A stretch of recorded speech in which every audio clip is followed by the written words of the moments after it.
Pavel Durov, you might know him as the mind behind Telegram, that messaging app you downloaded when WhatsApp's privacy policies started sounding like a bad Tinder date. Durov, a man who values privacy as much as a cat values personal space, found himself in a Parisian holding cell. French authorities, armed with allegations of fraud, drug trafficking and cyberbullying, decided to have a little chat with Mr. Durov. This wasn't just about one man, it was about an idea. Telegram, with its end-to-end encryption, had become a haven for free speech, but also, allegedly, a playground for those operating outside the law. Durov's arrest sent shockwaves through the tech world. Was this the beginning of a crackdown on encrypted platforms? Would governments prioritize security over privacy? The case raised more questions than answers, leaving many wondering about the future of online communication. Was this a sign of things to come, a chilling reminder that even in the digital age, Big Brother is always watching? One thing was clear, the battle lines between free speech and regulation had been drawn. Telegram. It's the app you tell your friends about when you're tired of Mark Zuckerberg knowing what you had for breakfast. With its promise of privacy and security, Telegram attracted a diverse user base, journalists, activists, and, yes, even those with something to hide. Governments, however, saw a different side of the coin. They saw a platform where criminals could operate with impunity, hidden behind a wall of encryption.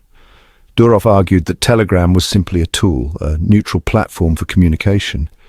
He believed that privacy was a fundamental right, not a privilege. But as the allegations against Telegram mounted, so too did the pressure to find a solution. The world watched, holding its breath, wondering if this was the beginning of the end for truly private online communication. Encryption. It's the digital equivalent of a lock and key, protecting your private conversations from prying eyes. But like any tool, it can be used for good or evil. For activists living under oppressive regimes, encryption is a lifeline, allowing them to communicate freely without fear of reprisal. For journalists, it's a shield, protecting their sources and ensuring the free flow of information. However, encryption also presents challenges for law enforcement agencies. When criminals use encrypted platforms to coordinate illegal activities, it becomes incredibly difficult to track and apprehend them. This creates a dilemma. How do we balance the need for security with the right to privacy? It's a question that has no easy answers, a tightrope walk between protecting citizens and preserving their freedoms. Section 4.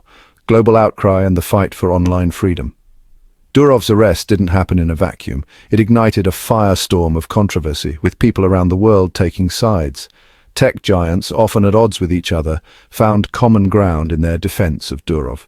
Elon Musk, a man who knows a thing or two about challenging the status quo, voiced his support, warning of the dangers of stifling innovation and free speech. Human rights organizations joined the chorus, arguing that Durov's arrest was a dangerous precedent, a slippery slope towards censorship and government overreach. The world watched as the battle lines were drawn, the outcome uncertain but the stakes undeniably high. Section 5. Striking a balance, privacy versus security in the digital realm. The Durov case laid bare a fundamental tension of the digital age. How do we balance individual rights with collective security? It's a question that has plagued policymakers, tech companies, and citizens alike. On one hand, we crave privacy, the freedom to communicate without fear of being monitored. On the other, we demand security, the assurance that our governments are doing everything in their power to keep us safe. Finding the right balance is no easy feat. It requires nuanced conversations, thoughtful legislation, and a willingness to adapt to the ever-evolving landscape of the digital world. There are no easy answers, but one thing is clear: the choices we make today will have far-reaching consequences for the future of online communication. Section 6. The future of online communication, navigating uncharted waters. The Durov case serves as a stark reminder that the digital world is a constantly shifting landscape. As technology advances, so too do the challenges we face.